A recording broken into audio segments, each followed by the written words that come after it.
1 Samuel 27 1 பாருங்க, நான் வாசிக்கிறேன். பின்பு தாவீது, நான் எந்த நாளிலாகிலும் ஒரு நாள் சவுலின் கையினால் மடிந்து போவேன். இனி சவுல் இஸ்ரவேலின் எல்லைகளில் எங்கேயாவது என்னை கண்டுபிடிக்கலாம் என்கிற நம்பிக்கை அற்றுப்போகும்படிக்கும், நான் அவன் கைக்கு நீங்களாய் இருக்கும்படிக்கும், நான் பெலிஸ்தரின் தேசத்திற்கு போய் தப்பித்து கொள்ளுவதை பார்க்கிலும் நலமான காரியம் வேறில்லை என்று தன் இருதயத்தில் யோசித்தான். தாவீது ஆண்டவர் தெரிந்து கொண்டார். அவர் மேலே பொறாமை கொண்ட அந்த தேசத்தினுடைய ராஜா, சொந்த மாமனார் சவுல், தாவீதின் மேலே பொறாமை கொண்டு அவனை கொலை பண்ணுவதற்கு தேடுகிறார். ஒரு நாட்டின் இராணுவமே தேடுது. தாவீதோடு கூட ஒரு 600 பேர் இருக்கிறாங்க. எல்லாம் நொண்டிகளும் ஒரு மாதிரி கஷ்டப்பட்டவங்களும் தாவீது கூட சேர்ந்து கொண்டாங்க. காடுகளில் ஒளிந்து திரிகிறார்கள். ஒரு நாட்டினுடைய இராணுவமே தேடுது தாவீதை அழிக்கும்படி. ஒரு எத்தனை நாட்டு இராணுவம் தேடினாலும் கர்த்தர் மறைச்சிட்டா, தொட முடியாது, நெருங்க முடியாது. கர்த்தர் தாவீது போன இடத்திலெல்லாம் பாதுகாத்தார் என்று வசனம் சொல்லுகிறாரு. அப்படிதான் ஆண்டவர் பாதுகாத்து நடத்தினார். ஆனால் தொடர்ந்து அவர் ஓடிக்கிட்டே இருக்கிறாரு. ஒரு இராணுவம் துரத்துது, தேசத்தின் ராஜா துரத்துறார், அவனை பிடிச்சு அழிச்சரன்னு நினைக்கிறாரு. இப்போ தாவீதுக்கு எதை கேட்டாலும் கர்த்தரிடத்தில் கேட்டு தான் எதுவும் தீர்மானம் பண்ணுவார். யுத்தத்துக்கு போனால் கூட நான் போகலாமா அப்படின்னு நீங்கள் முந்தின அதிகாரங்களில் வாசித்து பார்த்தீங்கன்னா உங்களுக்கு தெரியும். தாவீது கர்த்தரிடத்தில் விசாரித்தார். கர்த்தரிடத்தில் நீங்கள் 1 சாமுவேல் 23 வாசித்து பார்த்தீங்கன்னா கர்த்தரிடத்தில் விசாரித்தார். நல்ல இங்கே இருக்கலாமா, இங்கே போகலாமா, இந்த மக்கள் என்ன ஒப்பு கொடுப்பாங்களா, எல்லாம் கர்த்தரிடத்தில் கேட்டு கேட்டு கேட்டு செய்த தாவீது இங்கே என்ன சொல்கிறார் பாருங்க. 27 நான் எந்த நாளிலாகிலும் ஒரு நாள் சவுலின் கையினால் மடிந்து போவேன். அவிசுவாசம் அவருக்குள்ள பாருங்க, எவ்வளோ விசுவாசமாக நான் ஒரு சேனைக்குள்ளே பாய்ந்து போவேன், கர்த்தர் என் கூட இருக்கிறார், பயப்பட மாட்டேன்னு சொன்ன தாவீது இப்போ சவுலின் கையில் நான் மடிந்து போவேன்ற ஒரு பயம் அவரே அவிசுவாசமான ஒரு வார்த்தை, அவிசுவாசத்துக்கு இடம் கொடுத்து விட்டார். அதான் முதல் தோல்வி. அவர் இழப்புக்கு முக்கிய காரணம் அதுதான். அதனால் பாருங்கள், ஒரு தவறான முடிவு எடுக்கிறார். நம்ம நல்ல ஆவியில் போய்கிட்டு இருக்கும்போது திடீரென்று சூழ்நிலைகளை பார்க்கும்போது ஒரு அவிசுவாசம் உண்டாகும், பயம் உண்டாகும். அதனால் கர்த்தரை முழுமையாக சார்ந்து கொள்ளாமல் நம்முடைய சொந்த தீர்மானம் எடுப்போம், நமக்கு நலமாய் தோன்றுகிற தீர்மானம் எடுப்போம், ஆண்டவரிடத்தை கேட்காதபடி. அப்படிதான் தாவீது ஒரு மிஸ்டேக் பண்ணார் பாருங்கள். சொல்ற தன் இருதயத்திலே யோசித்தான். எல்லாத்திலும் கர்த்தரிடத்தில் கேட்டு கேட்டு கேட்டு செய்த தாவீது இந்த காரியத்தில் மாத்திரம் கர்த்தரிடத்தில் கேட்கல, தன் இருதயத்தில் அவன் யோசித்தான், தீர்மானம் பண்ணிட்டார். நம்ம அடுத்த நாட்டுக்கு போயிடலாம், பெலிஸ்தருடைய நாட்டுக்கு. பெலிஸ்தருடைய அந்த பெரிய ராட்சதன் கோலியாத்தை தான் அவர் கொண்டார். இப்போ அங்கே அடைக்கலத்துக்கு போயிடலான்னு தீர்மானம். கர்த்தரிடத்தில் ஆலோசனை கேட்கல. கர்த்தர் என்னை பாதுகாத்து கொண்டார், இன்னும் பாதுகாப்பான்னு விசுவாசிக்கலை. ஒரு சந்தேகம் அதனால தவறான முடிவு. அதனால தான் அவர் இழந்து போக வேண்டியது. சிக்கலாகின்ற இடத்துல போய் அந்த அந்நிய தேசத்தில் தங்கி தான் இழப்பு வந்தார். நீங்கள் படிப்பின் காரியம், வேலை காரியம், பிஸ்னஸ் காரியம், பிள்ளைகள் காரியம், எந்த காரியமானாலும் ஊழிய காரியம் ஆண்டவரிடத்தில் கேட்டீங்களா? ஆண்டவரிடத்தில் ஆலோசனை கேட்டிங்களா? இது செய்யலாமா வேண்டாமான்னு கேட்டிங்களா? புதுசாக ஒரு பிரான்ச் ஆரம்பிக்க போகிறீங்க, ஆண்டவரே பிஸ்னஸில் இந்த பிரான்ச் ஆரம்பிக்கலாமான்னு கேட்டிங்களா? நீங்களும் ஆசைப்பட்டு முடிவெடுக்கிறீங்க, நீங்களாக செய்கிறீங்க, நீங்கள் சூழ்நிலையை பார்க்குறீங்க, செய்கிறீங்க, அதனால் இழப்பு வருகிறாரு. அப்போ தாவீது இழந்து போக காரணமே அதுதான். சூழ்நிலை பார்த்து தவறான முடிவெடுத்து விட்டார், மாம்சத்தில் முடிவெடுத்து விட்டார். அவருக்கு நலமாய் தோன்றுகிறபடி, இது சாதாரண மனிதனை எடுத்துக்கொண்டால் தப்பு இல்லை, கரெக்ட் மாதிரி தான் தெரியும். ஆனால் தாவீது தேவனிடத்தில் விசாரித்து விசாரித்து செய்து பழகினவர் இப்போ இந்த இடத்துல ஒரு மிஸ்டேக் பண்ணிட்டார். ஆண்டவரிடத்தில் கேட்காம இவராகவே நான் செத்து போயிடுவேன், அவ்வளோதான், தவறான முடிவு எடுத்து விட்டார். எனக்கு அன்பானவர்களே, சில சமயத்தில் நெருக்கம் வரும்போது நம்ம அறியாமலேயே தவறான முடிவு எடுப்போம். அதில் தான் நீங்கள் அவசரப்படக்கூடாது. நிதானமாக காத்திருந்து ஒரு முடிவெடுக்க முன்னால் உபவாசம் பண்ணுங்க, ஜெபம் பண்ணுங்க, கத்தரிட்ட போங்க. உங்களுடைய சித்த என்ன ஆண்டவரே, நான் என்ன முடிவு எடுக்கிறது, இதில் நான் இந்த பிஸ்னஸை செய்யலாமா, என் பிள்ளையை நான் இது இப்படி படிக்க வைக்கலாமா, இந்த இடத்த நான் வாங்கலாமா, இந்த ஊழியத்தை நான் செய்யலாமா, உங்களுடைய சித்த என்ன, நிதானமாக காத்திருந்து செய்யணும். ரொம்ப முக்கியம். நான் 1979 நினைக்கிறேன், 79 அந்த டைமில் சௌர டிஜிஎஸ் தினகரனை முதல் சந்திக்கிற வாய்ப்பு கிடையாது. 79ஆம் வருஷம் அவங்க என்னை கூப்பிட்டுருந்தாங்க. தம்பி, நான் லெட்டர் எழுதியிருந்தேன், நீங்கள் உங்களை பார்க்கணும், வாங்க தம்பின்னு. சென்னைக்கு நான் போயிருந்தேன். அவங்களோட உட்காந்து அதான் ஃபஸ்ட் டைம் நேரில் பேசி காரியங்களை அறிந்து கொண்டது. எல்லாம் விசாரித்து கேட்டாங்க, ரொம்ப நேரம் பேசினாங்க. எந்த மாதிரி ஊழிய செய்கிறீங்க, இப்படி எல்லாம் கேட்டாங்க. கடைசியாக எனக்கு ஒரு கிஃப்டெல்லாம் கொடுத்தாங்க. அவங்க அந்த ரெக்கார்டு பாட்டு எல்லாம் எது வேணாலும் எடுத்துக்கோங்க தம்பி அப்படின்னு சொல்லி ரொம்ப அன்பு, ஒரு தகப்பனுடைய அன்பு அப்படியே பேசிட்டு, அப்போ நான் அவங்க எனக்காக ஜெபம் பண்ணுவாங்கன்னு போயிருக்கிறேன். எல்லாம் பேசி முடித்த உடனே, தம்பி எனக்காக ஒரு ஜெபம் பண்ணுங்கன்னாங்க. அது இருந்து போயிட்டேன். நான் இப்படி அவங்களுக்காக ஜெபிக்கிறது, நான் சொல்ல ஜெபிங்க தம்பின்னு. அவங்க எனக்காக ஜெபிங்கன்னு தான் நான் போனேன். நான் அவங்களுக்காக ஜெபம் பண்ணிக்கிட்டு இருக்கேன், ஜெபம் பண்ணுவேன், நீங்கள் எனக்காக ஜெபிங்கன்னாங்க. பயந்து நடுங்கி ஒரு ஜெபம் பண்ணி முடிச்சுட்டு நான் போயிட்டு வரேன். அப்போ கேட்டேன், நான் இப்போ தான் ஊழியத்தில் கால் எடுத்து வச்சுருக்கிறேன், எனக்கு ஒரு ஆலோசனை சொல்லுங்கள் அப்படின்னு நின்றுக்கிட்டே கேட்டேன். அப்படியே ஒரு நிமிஷம் என்னை பார்த்துட்டு சிரிச்சுக்கிட்டே சொன்னேன், தம்பி, சின்ன காரியமானாலும் பெரிய காரியமானாலும் ஆண்டவர்கிட்ட கேட்டு அவர் சொல்கிறபடி செய்யுங்க. அவ்வளோதான், ஒரே வார்த்தை, சிம்பிள். என் மனசில் அது ஆழமாய் பதிந்தார். ஆண்டவர்கிட்ட கேட்டு அதன்படி செய்யுங்க. அதனால தான் நான் ஒவ்வொரு ஸ்டெப் எடுத்து வைக்கும்போதும் ஆண்டவர்கிட்ட கேட்டு இதை செய்யலாமா, எப்படி செய்யணும், என்ன செய்யணும், அப்படி தான் இந்த ஊழியம் நடந்து கொண்டு இருக்கிறாரு. அது மாதிரி அதனால தான் பாருங்கள், கர்த்தர் அற்புதமாய் நடத்துகிறார். உங்களுடைய பர்சனல் லைஃப், ஃபேமிலி லைஃப், உங்களுடைய வேலை, உங்களுடைய பிஸ்னஸ், உங்களுடைய ஊழியம், எல்லாருமே, ஊழியக்காரங்க மட்டுமல்ல, எல்லாருமே ஆண்டவர்கிட்ட கேட்டு பழகணும். அதனால தான் சில காரியம் அவசரமாக நான் முடிவு எடுப்பதில்லை.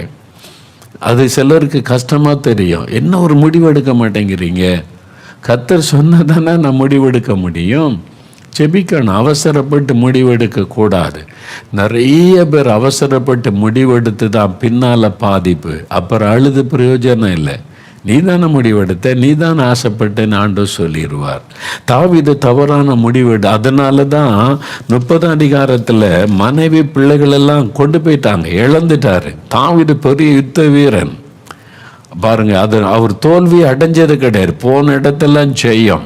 இப்போ அவர் உடனே புறப்பட்டுருக்கலாம், வாங்க நம்ம இப்போ யுத்தம் பண்ணி எல்லாத்தையும் மீட்டு கொண்டு வரலாம், பார்த்துருவோன்னு சொல்லி ஆண்டவர்கிட்ட ஒரு ஜெபம் பண்ணிட்டு போயிருக்கலாம், போகலை. இவர் இப்போ நிதானமாக உட்கார்ந்து கர்த்தரிடத்தில் விசாரித்தார்.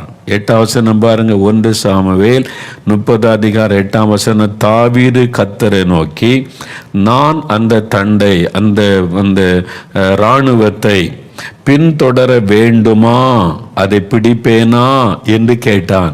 எவ்வளோ ஆச்சரியமான வார்த்தை. இன்னைக்கு மனைவி பிள்ளைகளை ஒருத்தன் கொண்டு போயிட்டாங்க, சத்தர்கள் கொண்டு போயிட்டாங்க. தாவீது யுத்தம் பண்ணி ஜெயிக்க முடியும், போர் வீரன் அவர் ஆண்டவர் பார்த்து, ஆண்டவரே மனைவி பிள்ளையை கொண்டு போயிட்டாங்க, நான் இழந்துட்டேன், நான் போய் அவன் யுத்தம் பண்ணி கொண்டு வர போகிறேன், எனக்கு உதவி செய்யுங்கன்னு ஜெபம் பண்ணிட்டு போகலை. நான் போகணுமா, நீ அந்த கேள்வியை பாருங்களேன். நான் அந்த தண்டை பின்தொடர வேண்டுமா, அதை பிடிப்பேனா? ஏன் அப்படி ஜெபிக்கிறார் தெரியுமா? ஏற்கனவே ஒரு தப்பு பண்ணிட்டார், தப்பு பண்ணனால தான் இழப்பு வந்தது. இப்போ தாவீது அதை உணர்ந்து ஆண்டோடைய பாத்துல காத்திருந்து அவசரப்படலை. ஐயோ மனைவி பிள்ளைகளுக்கு என்ன ஆயிருமோ, இது ஆயிருமோ, இப்போ யுத்தம் பண்ணணுமே, கொண்டு வரணுமே நினைக்கல. நிதானமாக ஜெபிக்கிறார். நீங்கள் என்ன சொல்கிறீங்க? நீங்கள் சொன்னால் நான் போகிறேன். அப்போ ஆண்டு சொல்கிறார், இப்போ எல்லாத்தையும் நீ திருப்பி கொள்ளுவாய். அருமையான ஒரு காரியம். தாவீதனுடைய லைஃப்பை தியானிங்க. நான் நிறைய கற்றுக்கொண்டேன். தாவீதனுடைய வாழ்க்கையில் ரொம்ப பிடிக்கும் தாவீதனுடைய காரியம். நீங்கள் தாவீதனுடைய லைஃப்பை நீங்கள் தியானிக்கும் போது நிறைய ஊழியக்காரங்க நீங்கள் நிறைய கற்றுக்கொள்ள முடியும். உங்கள் வாழ்க்கையில் யோசித்து பாருங்கள். நீங்கள் அவசரப்பட்டு எடுத்த முடிவுனால் இன்றைக்கி அழுது கொண்டு இருக்கிறீங்க, இன்றைக்கி நஷ்டம் அடைஞ்சிருக்கிறீங்க, இன்றைக்கி இழந்து போயிருக்கிறீங்க. நீங்கள் அவசரப்பட்டு நீங்களாக ஆசைப்பட்டு எடுக்கிற முடிவு பின்னால் இழப்பையும் கண்ணீரையும் கொண்டு வரும்போது தாவீது மிகவும் நெருக்கப்பட்டார், அவமானப்படுத்தப்பட்டார். ஆனால் அப்புறம் ஜெபம் பண்ணி அது சரிப்படுத்தப்பட்டது. சில சமயம் சரிப்படுத்த முடியாமல் போயிடும். வெறுமன ஆறுதல் தான் ஆண்டவர் தர முடியும். நீங்கள் எடுக்கிற தவறான முடிவு அப்புறம் கர்த்தர் ஆறுதல் தான் சொல்ல முடியும், சரிப்படுத்த முடியாமல் ஆகிவிடும். அவசரப்படாதுங்க, ஆண்டவர்கிட்ட போங்க, காத்துருங்க, உபவாசம் பண்ணுங்க, ஜெபம் பண்ணுங்க. ஆண்டவருடைய ஆலோசனை பெற்று இந்த வருஷத்திலிருந்து உங்கள் லைஃப்பில் இதை பழக்கமாக்கி கொள்ளுங்க. நான் ஆண்டவர்கிட்ட ஜெபம் பண்ணி தான் முடிவெடுப்பேன்னு சொல்லுங்கள். நான் கர்த்தருடைய பாத்தில் வைப்பேன். ஃபேமிலியாக குடும்பமாக உபவாசம் பண்ணுங்க, ஜெபம் பண்ணுங்க. நாங்கள் ஆண்டவர் சொல்கிறபடி தான் முடிவெடுப்போன்னு சொல்லுங்கள். அது உங்களுக்கு ஆசீர்வாதம். தாவீதனுடைய வாழ்க்கையில் இருந்து கற்றுக்கொள்கிறோம். நான் என்ன பண்ணேன்னு தெரியுமா? இந்த நாட்களில் 1ஆம் தேதி தேவ சமூகத்தில் காத்திருந்து இதெல்லாம் வாசித்து தியானித்து ஜெபித்து கொண்டிருந்தேன். முக்கியமாக 1ஆம் தேதி அந்த அதிகாலை நேரத்தில் உங்களுக்காக ஜெபிச்சேன். இந்த நிகழ்ச்சியை பார்க்குற உங்களுக்காக, இயேசுடிக்கிற பத்திரிக்கையை வாசிக்கிறவங்க, என்னை ஊழியத்துக்காக ஜெபிக்கிறவங்க, கொடுக்கிறவங்க எல்லாருக்காக நான் ஜெபம் பண்ணி கொண்டிருந்தேன். அதான் என்னுடைய வழக்கம். இந்த என்னோட தொடர்புடைய இந்த ஊழியத்தை நேசித்து எனக்காக ஜெபிக்கிற எல்லாருக்காக ஜெபம் பண்ண ஒவ்வொரு காரியமாக அப்படிலாம் ஜெபம் பண்ணிவிட்டு அப்புறம் கடைசி ஆண்டவர்கிட்ட நான் எனக்காக ஆண்டவர் முன்னால் போய் என்னை நிறுத்தினேன். இந்தியாவுக்காக ஜெபித்தேன், தமிழ்நாட்டுக்காக ஜெபித்தேன், எழுப்புதலுக்காகலாம் ஜெபம் பண்ணி முடிச்சுட்டு அப்புறம் எனக்காக நான் தெய்வ சமூகத்தில் நிறுத்தி, ஆண்டவர் எல்லாருக்கும் நீங்கள் வாக்குத்தத்தம் கொடுத்தீங்க, எல்லாருக்கும் குறித்து என்ன சொல்லணும்னு சொன்னீங்க, எனக்கு ஏதாவது சொல்லுங்கள், என்கிட்ட என்ன எதிர்பார்க்குறீங்க அப்படின்னு ஜெபம் பண்ணேன். நான் என்கிட்ட என்ன இந்த 2021 என்கிட்ட நீங்கள் என்ன எதிர்பார்க்குறீங்க ஆண்டவரே? நான் ஆண்டவர்கிட்ட என்ன எதிர்பார்க்குறேன்னு கேட்கல, என்கிட்ட நீங்கள் என்ன எதிர்பார்க்குறீங்க? என்னுடைய ஜெபரையில் நான் எழுதி வச்சிருக்கிறேன், ஆண்டவரே நான் என்ன செய்ய நீர் சித்தமாக இருக்கிறீர். அந்த வசனம் தான் இருக்கும், என்ன செய்ய நான் என்ன செய்ய நீர் சித்தமாக இருக்கிறீர், கர்த்தாவே சொல்லும் அடியேன் கேட்கிறேன். அப்புறம் இன்னொரு வசனம், உமக்கு பிரியமானதை செய்ய எனக்கு போதி தருளும். தாவீது ஜெபித்த ஜெபம். இந்த வசனம் தான் என்னுடைய ப்ரேயர் ரூமில் இருக்கும். நான் டெய்லி அது மாதிரி அதை வச்சு ஜெபம் பண்ணுவேன். நான் என்ன செய்யணும், உம்முடைய சித்தம் என்ன? அப்போ ஆண்டவரே நீங்கள் என்கிட்ட என்ன எதிர்பார்க்குறீங்க அப்படின்னு ஜெபித்த போது ஆண்டவர் ஒரு வசனத்தை கொண்டு என்னோடு பேசினார். அப்போஸ்தலர் நடபடிகள் 13ஆம் அதிகாரம் 22வது வசனம். அதுவும் தாவீதை குறித்து தான் இருக்குது. நீங்களே பாருங்களேன், புதிய ஏற்பாட்டில் 181ஆம் பக்கம் பாருங்கள். அப்போஸ்தலர் 13:22 ஆண்டவர் 2வது பகுதி, தாவீதை, அதாவது ஈசாயின் குமாரனாகிய தாவீதை என் இருதயத்திற்கு ஏற்றவனாக கண்டேன், எனக்கு சித்தமானவைகளை எல்லாம் அவன் செய்வான் என்று அவனை குறித்து சாட்சியும் கொடுத்தார். ஆண்டவர் தாவீதை பற்றி சொல்கிற ஒரு வார்த்தை, தாவீதை என் இருதயத்திற்கு ஏற்றவனாய் கண்டேன். David a man after my own heart, என் இருதயத்திற்கு ஏற்றவன் அப்படின்னு சொல்கிறார். 2 காரியம் ஆண்டவர் என்கிட்ட பேசினார். ஒன்று, ஆண்டவர், நான் இந்த வசனத்தை அடிக்கடி வாசிதை வச்சு ஜெபிச்சிருக்கிறேன், ஆனால் மறுபடியும் இந்த வருஷம் எனக்கு ஞாபகப்படுத்தினது, தாவீது என் இருதயத்திற்கு ஏற்றவனாய் இருந்தான். என் இருதயத்திற்கு ஏற்ற ஒரு மனிதனாக என்னை இருக்கணும், அதான் என்னுடைய விருப்பம். நான் எதிர்பார்க்கிறது என் இருதயத்திற்கு ஏற்ற ஒரு ஊழியக்காரனாக என்னை இருக்கணும் என் ஆண்டவர் சொன்னார். நான் கண்ணீரோடு என்னை ஒப்பு கொடுத்தேன். Lord, I want to be a man after your own heart. உடைய இருதயத்திற்கு ஏற்ற ஒரு ஊழியக்காரன் நான் இருக்க என்னை ஒப்பு கொடுக்கிறேன். கடந்த நாட்களை ஏதாவது நான் உங்க துக்கப்படுத்தியிருந்தா என்னை மன்னியும். நான் 100% உம்முடைய இருதயத்திற்கு ஏற்ற ஊழியக்காரனாக இருக்கணும் ஆண்டவரே. என்னை ஒப்பு கொடுத்தேன். கண்ணீரோடு அவருடைய பாதத்தில் சாஷ்டாங்கமாய் விழுந்து அவர் என்னை எதிர்பார்த்தது, என் இருதயத்துக்கு ஏற்ற ஒரு மனுஷன் நான் இருப்பியா? 2வது ஆண்டவர் சொன்னார், எனக்கு சித்தமானதெல்லாம் தாவீது செய்தான். நான் விரும்பினது என் சித்தமானதெல்லாம் நீ செய்வியா? என்னை மறுபடியும் ஒப்பு கொடுத்தேன். ஏற்கனவே இதெல்லாம் வாசி ஜெபிச்சிருக்கேன். மறுபடியும் இந்த வருஷம் ஞாபகப்படுத்தி என்னை ஒப்பு கொடுத்தேன். ஆண்டவரே, உமக்கு சித்தமானதை செய்ய, உமக்கு சித்தமில்லாத ஒன்றும் எனக்கு வேண்டாம், உங்க சித்தமானதை மட்டும்தான் நான் நிறைவேற்றுவேன் என்று என்னை ஒப்பு கொடுத்தேன். ஆண்டவர் சமூகத்தில் என்னை ஒப்பு கொடுத்தேன். இதுதான் ஆண்டவர் என்கிட்ட பேசினார். தாவீதை குறித்தே இந்த வருஷத்தில் ஆண்டவர் அதிகமாய் பேசி கொண்டிருக்கிறார். நீங்கள் ஆண்டவரை பார்த்து சொல்லுவீங்களா?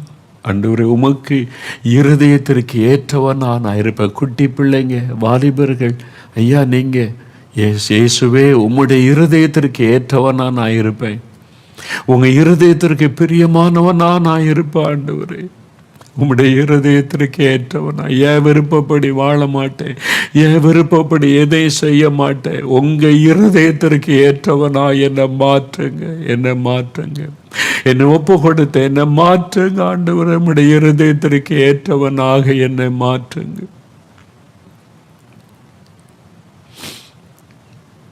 என்னை மாற்றுங்க ஆண்டவரே, உம்முடைய இருதயத்திற்கு ஏற்றவனாக என்னை மாற்றுங்க. உம்முடைய சித்தத்தை மாத்திரமே செய்கிறவனா என்னை ஒப்பு கொடுக்கிறேன். உங்களை ஒப்பு கொடுப்பீங்களா? ஆண்டவரே, எங்கள் வீட்டில் உம்முடைய சித்தம் மட்டும்தான் நிறைவேறணும், என் விருப்பம் வேண்டாம், உம்ம விருப்பம், உங்கள் சித்தம் என் வீட்டில் நிறைவேறணும். நான் ஆசைப்படுறது நிறைவேற வேண்டாம், உம்முடைய விருப்பம் என் வீட்டில் என் குடும்பத்தில் நிறைவேறணும். என் தொழில் காரியம், படிப்பு காரியம், பிள்ளைகள் காரியம், ஊழிய காரியம், குடும்ப காரியம் எல்லாத்திலும் உம்முடைய விருப்பம் தான் நிறைவேறணும். மனுஷங்க என்ன சொன்னாலும் பரவாயில்ல, உறவுகள் என்ன சொன்னாலும் பரவாயில்ல, யார் என்ன சொன்னாலும் பரவாயில்ல, உம்முடைய விருப்பத்தை நீர் என்ன சொல்லு, உம்மை மட்டும்தான் நான் பார்ப்பேன், உங்கள் இருதயம் விரும்புகிறதை மட்டும்தான் நான் செய்வேன். உலகமே என்னை எப்படி பேசினாலும் பரவாயில்ல. அப்படி ஒப்பு கொடுக்குறீங்களா? ஆண்டவர்கிட்ட ஒப்பு கொடுக்குறீங்களா? இன்னைக்கு ஒப்பு கொடுக்குறீங்களா? நான் அப்படி என்னை ஒப்பு கொடுத்து நான் கண்ணீரோடு நான் ஜெபம் பண்ணினேன். என்னை ஒப்பு கொடுக்குறேன், இன்னொரு முறை ஒப்பு கொடுக்குறேன். உம்முடைய இருதயத்திற்கு ஏற்றவனாக இருக்கணும், உமக்கு சித்தமானதை மட்டும் செய்யணும். நீ அப்போ ஆண்டவர் ஒரு வாக்கு கொடுத்தார். என்னுடைய பர்சனலாக என்னுடைய தனிப்பட்ட காரியத்திற்கு அப்போஸ்தலர் 13:34 தாவீது அருளின நிச்சயமான கிருபைகளை உங்களுக்கு கட்டளையிடுவேன். கிருபை தாவீதுக்கு நான் கிருபை கொடுத்தேன், உனக்கு நான் கிருபை தருவேன். அவருடைய கிருபை தாவீதை பாதுகாத்தார், அவருடைய கிருபை தாவீதை வழி நடத்தினார், அவருடைய கிருபை தாவீதுக்கு எல்லா விதத்திலும் ஜெயம் கொடுத்து நடத்தினார். தாவீது அருளின கிருபையை உனக்கும் நான் தருவேன். அவருடைய கிருபை கிருபை கிருபை கிருபை. இன்னைக்கு உங்களை ஒப்பு கொடுப்பீங்களா? உங்கள் விருப்பப்படி ஊழியம் செய்யாதங்க, அவர் என்ன விரும்புகிறார் அப்படி ஊழியம் செய்ய ஒப்பு கொடுப்பீங்களா? அதையும் இதையும் பார்த்துட்டு மக்களை பிரியப்படுத்தும்படி ஊழியம் செய்யாதங்க, இயேசு விரும்புகிறபடி ஊழியம் செய்ய ஒப்பு கொடுங்க. உங்கள் குடும்பத்தில், உங்களுடைய பிஸ்னஸில், வேலையில், பிள்ளைகள் காரியத்தில் நீங்கள் விரும்புகிறபடி முடிவு எடுக்காதங்க. இயேசு என்ன விரும்புகிறாருன்னு பாருங்கள். ஒப்பு கொடுப்பீங்களா? ஒப்பு கொடுப்பீங்களா? நீங்கள் விரும்புகிறதான் என் குடும்பத்தில் நடக்கணும், உம்முடைய சித்தந்தான் எங்கள் வீட்டில் நடக்கணும், என் ஊழியத்தில், என்னுடைய எல்லா வாழ்க்கையில் நடக்கணும், என்னை ஒப்பு கொடுக்குறேன்னு சொல்கிறீங்களா? ஆண்டவர் மகிழ்ச்சி அடைவார். இன்னைக்கு ஒப்பு கொடுக்குறீங்களா?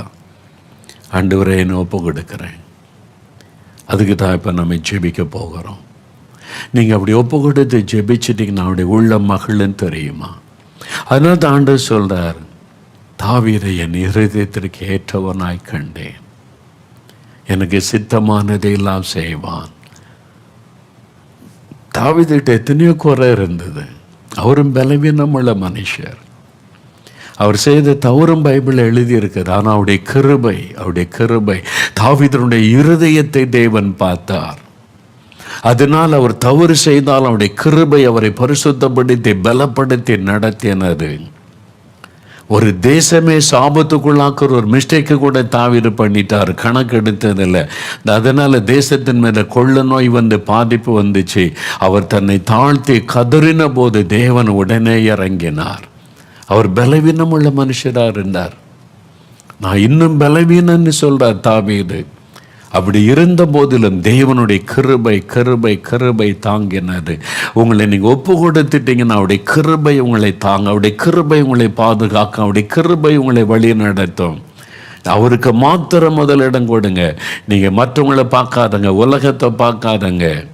அவங்க என்ன சொல்லுவாங்க, இவங்க என்ன சொல்லுவாங்க, இவங்க என்ன நினைப்பாங்க, அதெல்லாம் தூர ஒதுக்கிட்டு இயேசு என்ன நினைப்பார், என் இயேசு என்ன விரும்புவார், அது அப்படி உங்களுடைய லைஃப் ஸ்டைலை அமைத்து கொள்ளுங்க, உங்களுடைய வாழ்க்கையை அமைச்சு கொள்ளுங்க. அப்போ ஆண்டவர் கிருபை தருவார். ஒப்பு கொடுக்குறீங்களா?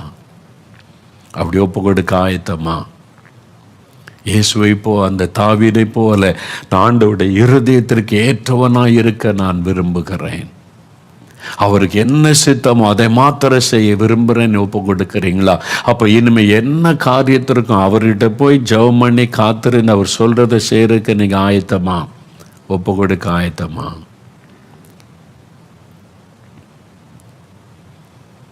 அப்படின்னா இந்த வாக்குத்தத்தத்தின் ஆசீர்வாதம் உங்களுக்கு உண்டாகும். கர்த்தர் வாக்கு கொடுத்தபடி ஆசீர்வதிப்பார், பாதுகாப்பார், உயர்த்துவார், மேன்மைப்படுத்துவார். அதனால பாருங்க, தாவீதுக்காக என் தாசனாகிய தாவீது நிமித்தம் அவருடைய சந்ததியில் ஒரு விளக்கை நான் வைத்து வைப்பேன் என்று உடன்படிக்கை பண்ணினார் தாவீதோட. அது நிமித்தம் பாருங்க, தாவீதனுடைய பிள்ளைகள் தவறு பண்றாங்க, பாவம் செய்யறாங்க. ஆனாலும் தாவீது நிமித்தம் அவருடைய சந்ததியில் ஒரு ராஜாவை வைத்து கொண்டே வருகிற சரித்திரத்தை வேதத்தில் வாசிக்கிறோம். யூதேயா தேசத்தை ஆட்சி பண்ண தாவீதின் சந்ததி தான் தொடர்ந்து ராஜாவா இருக்கிறாங்க. இஸ்ரவேல் தேசத்தில் அப்படி கிடையாது. இங்க தாவீது நிமித்தம் தேவன் அந்த சந்ததியில் ஒரு விளக்கை நான் வைத்து வைப்பேன். ஆண்டவர் சொன்ன மாதிரி தாவீது நிமித்தம் அந்த சந்ததிக்கே ஒரு பெரிய ஆசீர்வாதம் வருகிறது.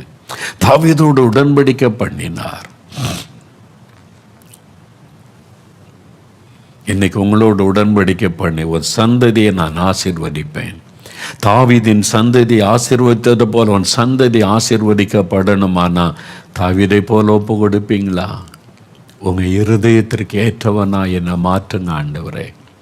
மகளே, மகனே, வாலிப தம்பி, வாலிப மகளே, இந்த நாட்களில் ஒரு தீர்மானம் பண்ணுவீங்களா? நான் வாலிப பிராயத்தில் அந்த நாட்களில் என்னை ஒப்பு கொடுத்தேன். உமக்கு பிரியமானதை நான் செய்யணும், நீர் விரும்புகிறதைத்தான் நான் செய்யணும் ஆண்டவரே, என் ஒப்பு கொடுத்தேன். அந்த கிருபை மறுபடியும் ஆண்டவர் ஞாபகப்படுத்தினார். தாவீதை போல இருதயத்துக்கு ஏற்றவனான் இருப்பியா? நான் விரும்புகிறதை மாத்திர செய்வியா? என்னை நான் திரும்பவும் அர்ப்பணித்து கொண்டேன். நீங்கள் ஒப்பு கொடுப்பீங்களா? உங்களை ஒப்பு கொடுப்பீங்களா? ஜெபிக்கும்படி எழுந்துன்னு இருப்போம். முடிந்த முழங்கால் படியிட்டு கொள்ளுங்க. ஆண்டவருடைய சமூகத்தில் நம்மை தாழ்த்தி ஒப்பு கொடுத்து முடிந்த முழங்கால் படியிட்டு கொள்ளுங்க. அப்படி ஆண்டவருடைய சமூகத்தில் என்னை தாழ்த்தி ஒப்பு கொடுக்கிற ஆண்டவர், இந்த புது வருஷத்தின் முதல் நாள் அதிகாலை நேரத்தில் நான் ஆண்டவருடைய பாதத்தில் சாஷ்டாங்கமாய் விழுந்து சொன்னேன், என்னை ஒப்பு கொடுக்கிற ஆண்டவர். தாவீதை போல உம்முடைய இருதயத்திற்கு ஏற்றவனா இருக்க ஒப்பு கொடுக்கிற எனக்கு கிருபை தாங்க. தாவீதை போல உமக்கு சித்தமானதை மாத்திரம் செய்ய ஒப்பு கொடுக்கிறேன். ஆண்டவர் சொன்னார், தாவீது கருளின நிச்சயமான கிருபைகளை நான் உனக்கு அருளி செய்வேன். அவருடைய கிருபை நான் நிர்மூலமாகாதிருக்கிறது அவருடைய கிருபை, நான் ஊழியை செய்வது அவருடைய கிருபை. தகுதியற்ற எனக்கும் இந்த பாக்கியத்தை கொடுத்த ஆண்டவர் உங்களை பார்த்து சொல்லுகிறார், அருமையான குட்டி பிள்ளைகளா, தாவீத மாதிரி என் இருதயத்திற்கு ஏற்றவனா நீங்க இருப்பீங்களா, ஏற்றவளா இருப்பீங்களான்னு கேட்கிறார். நீங்க சொல்றீங்களா, ஏசப்பா உங்களுடைய இருதயத்திற்கு ஏற்றவனா நான் இருப்பேன், ஏசப்பா உங்களுடைய இருதயத்திற்கு ஏற்றவளா இருப்பேன்னு ஒப்பு கொடுப்பீங்களா? உம்முடைய சித்தத்தை நான் நிறைவேற்றுவேன்னு சொல்லுவீங்களா? நீங்க விரும்புகிற படிப்பை நான் படிப்பேன், நீங்க விரும்புகிற வேலையை நான் செய்வேன், நீங்க விரும்புகிற தொழிலை நான் செய்வேன், நீங்க விரும்புகிற ட்ரெஸ்ஸை தான் நான் போடுவேன், நீங்க விரும்புகிற பொருளை தான் நான் வாங்குவேன். உமக்கு பிரியமில்லாத எதையும் நான் செய்ய மாட்டேன். உலக மக்களை போல நடக்க மாட்டேன், மற்ற பிள்ளைகளை போல நடக்க மாட்டேன். நான் தாவீதை போல உம்முடைய இருதயத்திற்கு ஏற்றவனாக ஏற்றவளா இருப்பேன்னு ஒப்பு கொடுக்கிறீங்களா? வாலிப தம்பி, வாலிப மகளை ஒப்பு கொடுக்கிறீங்களா? ஆண்டவரே, தாவீதை போல உம்முடைய இருதயத்திற்கு ஏற்றவனாக ஏற்றவளா இருக்க ஒப்பு கொடுக்கிறேன்னு சொல்றீங்களா? சகோதரனே, சகோதரியை ஒப்பு கொடுக்கிறீங்களா? இயேசுவே, உம்முடைய இருதயத்திற்கு ஏற்றவனாக இருப்பேன், உமக்கு பிரியமானதை தான் செய்வேன். நான் விரும்புகிறது எனக்கு வேண்டாம், உலக மக்களை போல நான் இருக்க வேண்டாம், உலக சிந்தை எனக்கு வேண்டாம். நீங்க என்ன விரும்புறீங்களோ அதை நான் செய்வேன், நீங்க என்ன சொல்றீங்களோ அதை நான் செய்வேன். உங்க விருப்பத்துக்கு என்னை ஒப்பு கொடுக்கிற ஆண்டவரே, உம்முடைய இருதயத்தில் இருக்கிற உம்முடைய சித்தத்தை நிறைவேற்ற ஒப்பு கொடுக்கிற ஆண்டவரே, ஒப்பு கொடுக்கிறீங்களா? ஒப்பு கொடுக்கிறீங்களா? வாலிப மகளை ஒப்பு கொடுக்கிறியா மகளே? வாலிப தம்பி ஒப்பு கொடுக்கிறியா தம்பி? இயேசுவே, உமக்கு பிரியமானதை தான் நான் செய்வேன், உங்களுக்கு சித்தமானதை தான் நான் இனிமே செய்வேன். உம்முடைய இருதயத்திற்கு ஏற்றவனாய் வாழ ஒப்பு கொடுக்கிறேன்னு சொல்றீங்களா? குட்டி பிள்ளைகள் சொல்றீங்களா? ஒப்பு கொடுக்கிறீங்களா? ஆண்டவர் தாவீதோடு இருந்ததை போல உங்க கூட இருப்பார். உங்களுக்கு வெற்றிகளை தருவார், உயர்வை தருவார், கனத்தை தருவார், பெயர் புகழை தருவார். தாவீதனுடைய நட்சத்திரம் தான் இன்றைக்கு இஸ்ரவேல் தேசத்தின் கொடியிலே பறந்து கொண்டிருக்கிறது. ஸ்டார் ஆஃப் டேவிட் என்கிற அந்த தாவீதனுடைய பெயர் இன்றைக்கு வரைக்கும் இஸ்ரவேல் தேசத்தில் விளங்கி கொண்டு இருக்கிறது. அவ்வளவு மேன்மையை கர்த்தர் கொடுத்தார். ஆடு மேய்த்து கொண்டிருந்த தாவீது தான், குடும்பத்தால் புறக்கணிக்கப்பட்ட தாவீது தான். ஆனால் அவனுடைய இருதயமோ தேவனோடு இசைந்திருந்தபடியினால் கர்த்தர் ஆசீர்வதித்தார். ஒப்பு கொடுக்கிறீங்களா? ஒப்பு கொடுக்கிறீங்களா? ஐயா, ஒப்பு கொடுக்கிறீங்களா? ஊழியக்கார சகோதரரை ஒப்பு கொடுக்கிறீங்களா? ஊழியம் செய்கிற தகப்பன் ஒப்பு கொடுக்கிறீங்களா? இதுவரை உங்க விருப்பப்படி ஊழியம் செய்தீங்க, இனிமே இயேசு விரும்புகிறபடி செய்வீங்களான்னு ஆண்டவர் கேட்கிறார். ஒப்பு கொடுக்கிறீங்களா? ஒப்பு கொடுக்கிறீங்களா? அப்படி ஒப்பு கொடுக்கிறவங்க இருதயத்தில் கை வைத்து ஜெபம் பண்ணுங்க. தகப்பனே, இதோ நாங்கள் எல்லாரும் முன்பாக நிற்கிறப்பா, தாவீதை போல உம்முடைய இருதயத்திற்கு ஏற்றவர்களாய் வாழ ஒப்பு கொடுக்கிறோம். உம்முடைய இருதயத்திற்கு ஏற்றவர்களாய் ஜீவிக்க ஒப்பு கொடுக்கிறோம். உம்முடைய இருதயத்திற்கு ஏற்றவர்களாக எங்களை மாற்றும், மாற்றும், மாற்றும். ஆண்டவரே, என்னை மாற்றும், எங்களை மாற்றும். உம்முடைய இருதயத்திற்கு ஏற்ற ஒரு வாழ்க்கை வாழ கிருபை தாரும். இந்த குட்டி தம்பிக்கு, குட்டி பாப்பாவுக்கு, ஆண்டவரே, இந்த வாலிப மகளுக்கு, வாலிப தம்பிக்கு, இந்த சகோதரனுக்கு, சகோதரிக்கு, வயதான தகப்பனார் தாயாருக்கு தாரும். உம்முடைய ஊழியக்காரங்களுக்கு தாரப்பா. உம்முடைய இருதயத்திற்கு ஏற்றவர்களாய் வாழ கிருபை தாரும். உமக்கு சித்தமானதெல்லாம் செய்ய ஒப்பு கொடுக்கிறோம். என்னை ஒப்பு கொடுக்கிறேன், எங்களை ஒப்பு கொடுக்கிறோம். இதோ உம்முடைய பிள்ளைகள் ஒப்பு கொடுக்கிறாங்க. உமக்கு சித்தமானதை தான் செய்வோம், உமக்கு சித்தமானபடி தான் வாழுவோம், உமக்கு சித்தமானபடி தான் நடப்போம். எங்க சொந்த ஆசை வேண்டாம், சொந்த விருப்பம் வேண்டாம், சொந்த பெருமைகள் வேண்டாம். நீங்க விரும்புகிறபடி உமக்கு பெருமை உண்டாக்குற காரியத்தை தான் செய்வோம். ஒப்பு கொடுக்கிறாங்களே, என்னை ஒப்பு கொடுக்கிறேன், எங்களை ஒப்பு கொடுக்கிறோம். ஒப்பு கொடுக்கிற ஒவ்வொருவரையும் பொறுப்படுத்திக் கொள்ளுங்க. தாவீதுக்கு அருளின கிருபைகளை அருளுவேன்னு சொன்னீங்களே, தாவீதோடு உடன்படிக்கை பண்ணி அவன் சந்ததியை ஆசீர்வதித்தீங்களப்பா. அவருடைய ராஜ்ய பாரத்தை உறுதிப்படுத்தினீங்களே, அவருடைய வாழ்நாள் எல்லாம் அவனுக்கு வெற்றியை கொடுத்தீங்களே, பேரையும் புகழையும் கொடுத்தீங்களே, அவருடைய கொம்பை உயர்த்தினீங்களே. ஆண்டவரை, இன்றைக்கு வரைக்கும் அவனுடைய பெயரை உயர்த்தி வச்சிருக்கிறீங்களே. அந்த ஆசீர்வாதம் இந்த குடும்பத்துக்கு உண்டாகட்டும். உண்டாகட்டும், இந்த குட்டி பிள்ளைகளுக்கு உண்டாகட்டும், இந்த வாலிப மகளுக்கு மகனுக்கு உண்டாகட்டும், இந்த குடும்பத்தில் இந்த ஊழியத்தில் இந்த ஆசீர்வாதம் உண்டாகட்டும். தாவீதுக்கு அருளின நிச்சயமான கிருபைகளை அருளை செய்யும். தாவீதை ஆசீர்வதித்ததை போல சந்ததியாய் இவர்களை ஆசீர்வதியும். தாவீதுக்கு ஜெயம் கொடுத்ததை போல ஜெயம் கொடுத்து நடத்தும்.